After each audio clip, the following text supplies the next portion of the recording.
जय महाराष्ट्र मित्रांनो, मुख्यमंत्री माझी लाडकी बहीण योजना याची लाभार्थी यादी आलेली आहे आणि तुम्ही ते बघू शकताय। डिटेल मधून तुम्ही ते डाउनलोड करू शकताय। मग तुमचं नाव याच्यात आहे की नाही तुम्हाला दिसणार आहे आणि यादी पण अगदी सोपी आहे, ज्यामध्ये बघा जसं की ते बघा देवयानी प्रसाद नाशिककर हे यांचं नाव आहे, कुठे राहतात ते, मोबाईल नंबर काय आहे, जन्मतारीख काय, त्यानंतर विवाहित आहात अविवाहित आहात ते आलेले आहे, कुठल्या बँकेमध्ये त्यांचं अकाउंट आहे, बँकेचा IFSC कोड, बँकेचं खातं आणि किती जमा झाले पैसे, ही सगळी यादी आलेली आहे आणि तुम्ही चेक करू शकताय तुमचं नाव आहे की नाही। डिटेल मध्ये समजून सांगतो। इथे बघा एक नाही अशा भरपूर याद्या आहे, तुम्ही ते बघू शकता। वार्डनुसार सुद्धा तुम्हाला इथे याद्या बघायला मिळणार आहेत, तेच मी तुम्हाला डिटेल मध्ये समजून सांगतोय, त्यामुळे नक्की चॅनल सबस्क्राइब करा। चला तर बघूया डिटेल मध्ये।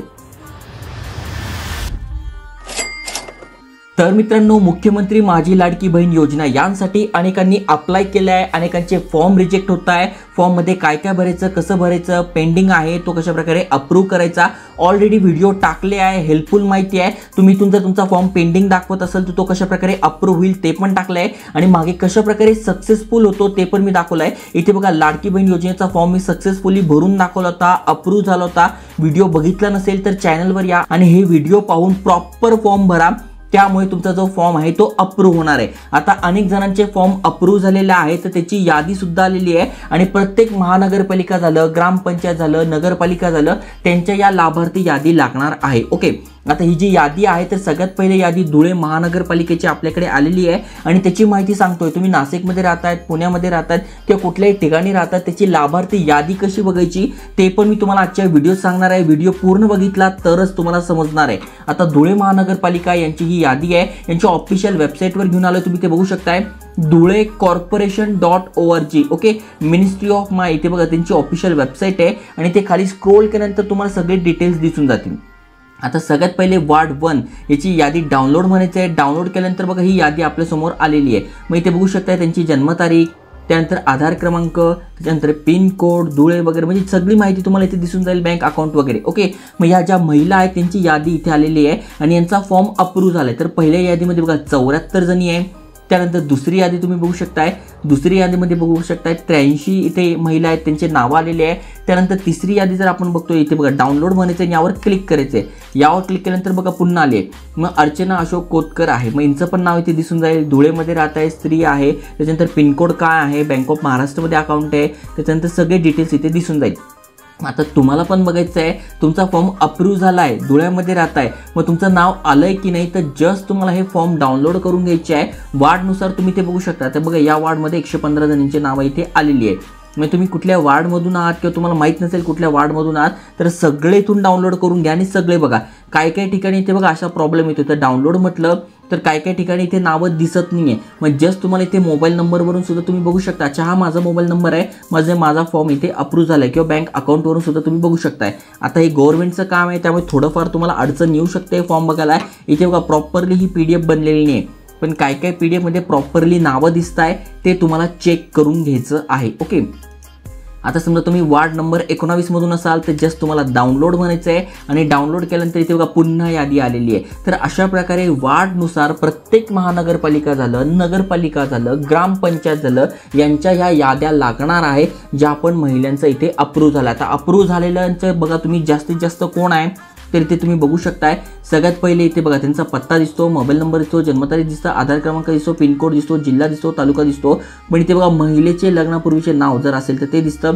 नारी शक्तीचा प्रकारमध्ये तुम्ही बघा ज्या महिलांनी सर्वसामान्य महिला लिहिलेला आहे त्या सगळ्यात जास्त महिला इथे बघा, सर्वसामान्य म्हणजे ज्यांनी सर्वसामान्य म्हटलंय त्या प्रत्येकाच्या इथे नावं आलेलेच आहे। त्यामुळे जर तुम्ही अजूनपर्यंत फॉर्म भरा नसेल आणि नारी शक्तीचा तुम्हाला प्रकार माहीत नसेल तर सर्वसामान्य हा प्रकार तुम्हाला टाकून घ्यायचा आहे।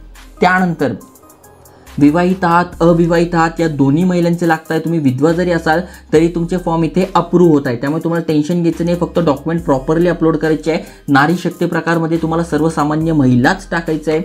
त्यानंतर इथे बँके, इथे बघा अनेक जण म्हणतात हेच बँक पाहिजे, तीच बँक पाहिजे, तर असं काही नाही। इथे बघा तुम्ही बँकेचे नावं चेक करू शकताय, स्टेट बँक चालती आहे, बँक ऑफ इंडिया चालती आहे, बँक ऑफ महाराष्ट्र चालती आहे, इंडियन पोस्ट पेमेंट बँक म्हणजे पोस्टमध्ये तुमचं अकाउंट आहे तरी चालतंय, सेंट्रल बँक ऑफ इंडिया चालतंय, महाराष्ट्र बँक चालतंय. इथे जस्ट तुम्ही खाली स्क्रोल करा, इथे बघा सेव्हिंग अकाउंट पासबुक आहे, ते यांनी दिलेलं डॉक्युमेंट सेंट्रल बँकेचं दिलेलं आहे. म्हणजे अनेक सारे बँक आहे बघा, कॅनरा बँक आहे, बडोदा बँक आहे, तरी यांचं अप्रूव्ह झालेलं आहे. फक्त एवढंच आहे की ज्या पण बँकेचं तुम्ही अकाउंट देताय ना, तिथे तुमचा आधार नंबर लिंक पाहिजे. मी 1 नाही 2 नाही सगळे इथे बघितलेलं आहे.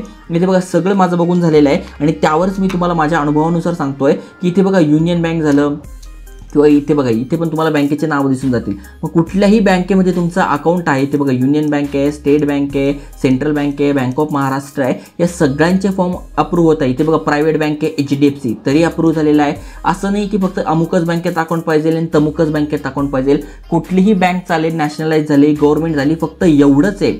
इथे बघा आता ही सहकारी बँक आहे, धुळे व नंदुरबार जिल्हा मध्यवर्ती सहकारी बँक धुळे, तरी यांचा फॉर्म इथे अप्रूव्ह झालेला आहे. फक्त फॉर्म भरताना तुम्हाला काही काळजी घ्यायची आहे, ते मी तुम्हाला सांगितलं की गुड न्यूज GR आलेला आहे आणि कशा प्रकारे तुम्ही सक्सेसफुली अप्रूव्ह करू शकताय. मग त्यासाठी तुम्हाला हा एक व्हिडिओ बघून घ्यायचा आहे, जेणेकरून तुमचा फॉर्म जर पेंडिंगमध्ये असेल तर तो कशा प्रकारे अप्रूव्ह करायचा हे तुम्हाला समजणार आहे. आणि ते समजल्यानंतर तरी तुम्हाला फॉर्म भरता येत नसेल, काही डॉक्युमेंट नसेल, तर कमीत कमी डॉक्युमेंटमध्ये कशा प्रकारे फॉर्म अप्रूव्ह करायचा, सक्सेसफुल करायचा, हा पण व्हिडिओ आहे, हा पण बघून घ्या. दोन्ही व्हिडिओ बघून तुमचा फॉर्म इझिली अप्रूव्ह होऊन जाईल आणि तुमची पण अशी लिस्ट लागेल.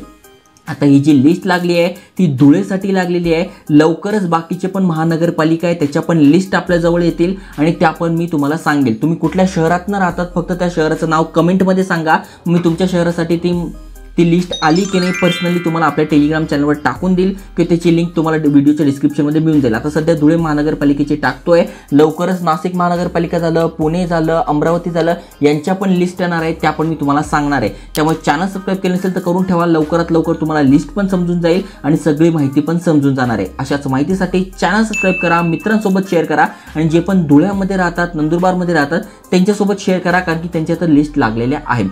जय हिंद, जय महाराष्ट्र.